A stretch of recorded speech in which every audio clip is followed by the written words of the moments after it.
You have completed the first phase of your training and are now ready to continue.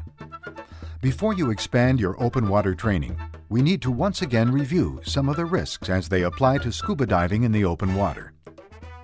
Anytime you enter the water to dive, there is the risk of an accident that may include injury or even death.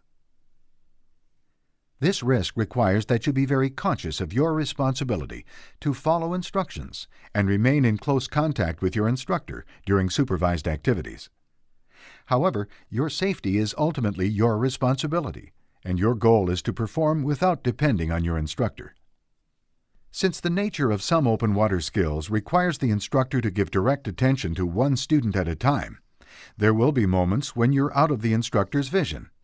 As always, it is your responsibility to maintain contact at all times. Also, the instructor can only judge you by your performance.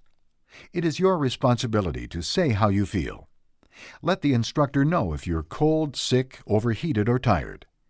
You should not participate if you don't feel well, and you should never say you're satisfied with your performance if you aren't. This video will show areas of risk in the open water, so you have a clear understanding of your responsibilities prior to signing the required forms.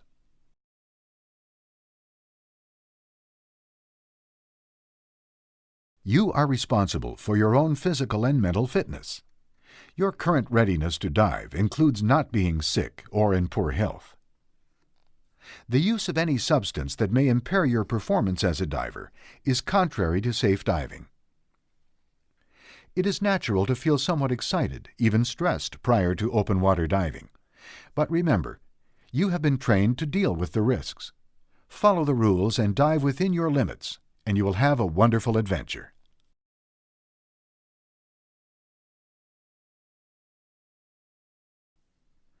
As your comfort and skills in the water now include scuba, you are now ready to further develop that same level of comfort with your scuba skills in open water. Risk cannot be totally removed from scuba diving or any other activity, but you can deal with it by learning to dive and by following the safe diving rules.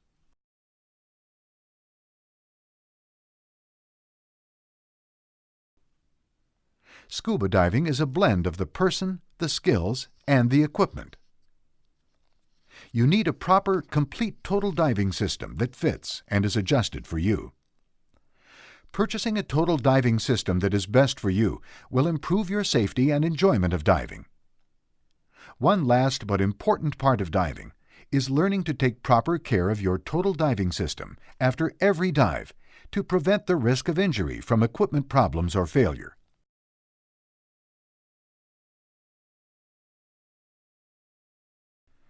A special concern of scuba diving is the need to equalize your ears and sinuses as you descend underwater.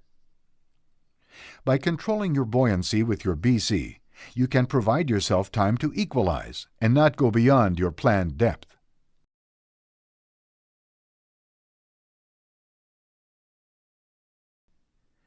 Breathing with scuba is best done in a slow, deep, relaxed manner. Breathe continuously and do not hold your breath. Swimming in a steady, slow, easy manner with neutral buoyancy will make you a more efficient diver.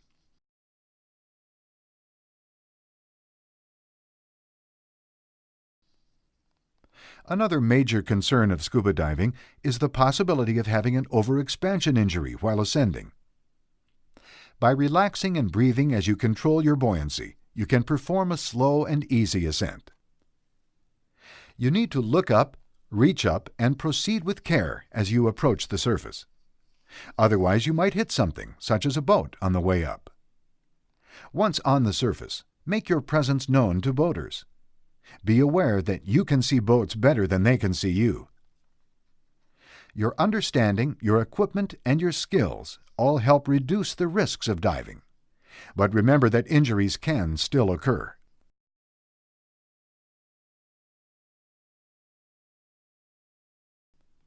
One concern about temperature is that you might overheat on the surface while you are putting on your dive gear. The other concern is that you may become excessively cold while underwater. Water takes away body heat 25 times faster than air. Therefore, divers need to wear the correct protective suit for the water temperature.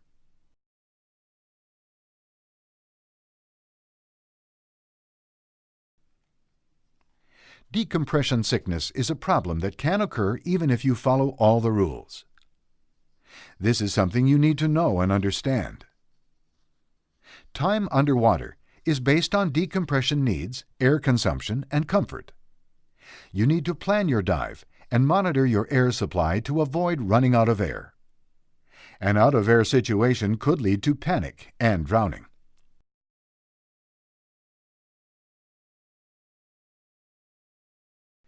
Extra care must be used as you enter or exit the water, so as not to hurt yourself or others. A rocky shoreline, surf, and currents all add up to risks of diving. Diving skills, along with a calm, relaxed approach, will help you deal with these environmental conditions. Entanglement is a problem that can be handled as long as you don't panic. Some aquatic life can be harmful, and care needs to be taken to avoid contact and to not provoke animals. The risk of diving-related injury is, of course, greater in the open water than in the swimming pool. But how you behave and relate to other divers is a key to lessening problems. You need to follow the instructions from diving leaders and follow the safe rules of diving. It is your responsibility to maintain both buddy and instructor contact during open water training dives. At the same time, only do those things to and with your buddy that you are comfortable with. You need to stay within your comfort zone. Keep your instructor informed of your needs, wishes, and concerns. The whole process of instruction will therefore go far better. Remember, the instructor only knows how you look, not how you feel.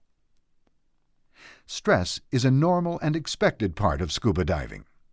You need to control it to be able to solve problems while in the water. By developing a higher level of awareness of yourself, your buddy, your skills, your total diving system, and the environment, you will be a better and safer diver. By putting all these ideas together with your training, you will be ready to dive in open water. Risk is a part of life. Activities that add adventure to our lives also add risks. Yet most recreational divers enjoy scuba diving without ever having an injury. At the same time, no one can guarantee that you will never have an accident.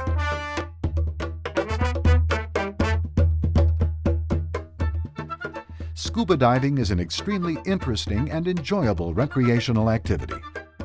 With the information provided here, your diving instruction, and a thinking approach to scuba diving, you can have exciting adventures with a known and controllable degree of risk.